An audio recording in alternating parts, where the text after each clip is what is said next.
नमस्कार, मैं डॉक्टर रजनीश कुमार बारहट, सहायक आचार्य संस्कृत, राजकीय महाविद्यालय नवलगढ़ के यूट्यूब चैनल पर सभी छात्रों का स्वागत करता हूं। संस्कृत साहित्य स्नातक तृतीय वर्ष प्रथम प्रश्न पत्र के अंतर्गत श्रीमद् भगवत गीता का अध्यापन हम इस ऑडियो वीडियो ई व्याख्यान में करवा रहे हैं।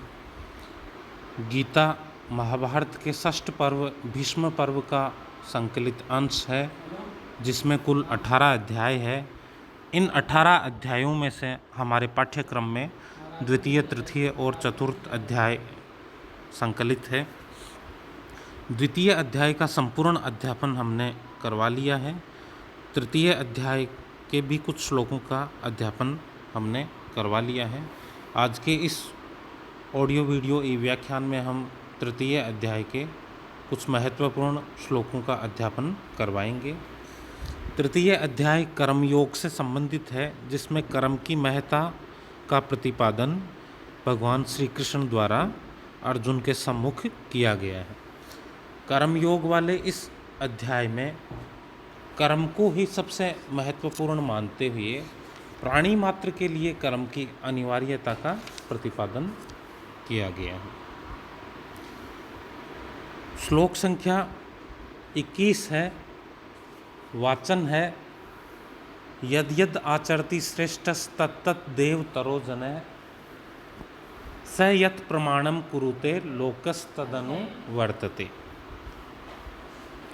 यद यद आचरति श्रेष्ठ है, श्रेष्ठ व्यक्ति जो जो आचरण करता है, जो अच्छा महापुरुष है, वह जैसा जैसा कर्म का आचरण करता है, तत् तत् देव इतरो जन है, वैसा ही दूसरे लोग आचरण करते हैं।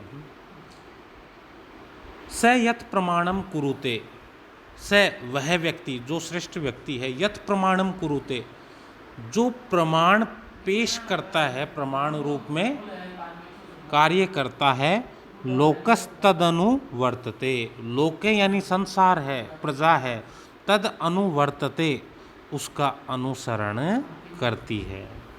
श्रेष्ठ व्यक्ति जो प्रमाण उपस्थित करता है, हे अर्जुन, प्रजा या लोक या संसार उसी का अनुसरण करते हैं। तो इस प्रकार से जो जनक आदि लोगों ने कर्म के द्वारा ही जो सिद्धियां प्राप्त की है, उस लोक आचरण को देखते हुए, उन उदाहरणों को देखते हुए भी तुम्हें कर्म करना चाहिए और कर्म के महत्व को समझना चाहिए, क्योंकि कर्म के द्वारा ही महापुरुषों ने संसिद्धियां और ख्याति प्राप्त की है। और जो महापुरुष जो आचरण करते हैं, संसार उसी का अनुसरण करते हैं, संसार के लिए वही प्रमाण हो जाता है। इस प्रकार जो कर्म किए हुए महापुरुष है, तो कर्म की महत्ता उन महापुरुषों से प्रमाणित होती है जिन्होंने कर्म करके ही सिद्धियां प्राप्त की है। 22वां श्लोक वाचन है, न मे पार्थास्ति कर्तव्यम त्रिषु लोकेषु किंचन है नान वाप्तम वाप्तव्यम वर्त एव च कर्मणि। पार्थ, हे पार्थ, न मे कर्तव्यम मेरे द्वारा कुछ भी करने योग्य नहीं है, त्रिषु लोकेषु किंचन है, तीनों लोकों में मेरे योग्य कोई भी कार्य करने योग्य नहीं है।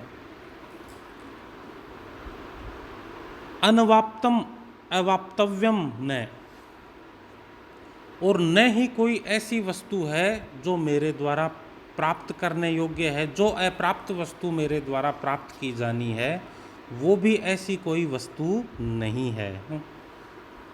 कर्मणि एव वर्ते, फिर भी कर्मणि एव कर्म में ही वर्ते मैं वर्तता हूँ, कर्म में ही मैं निवृत्त प्रवृत्त रहता हूँ।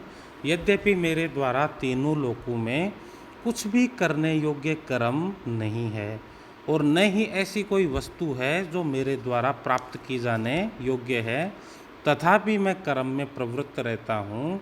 तो इसलिए हे अर्जुन, यदि मैं स्वयं ही कर्म में प्रवृत्त रहता हूँ, तो प्राणी मात्र के लिए तो कर्म है वो अनिवार्य है। अतः तू कर्म के महत्व को समझ और कर्मयोग में प्रवृत्त हो।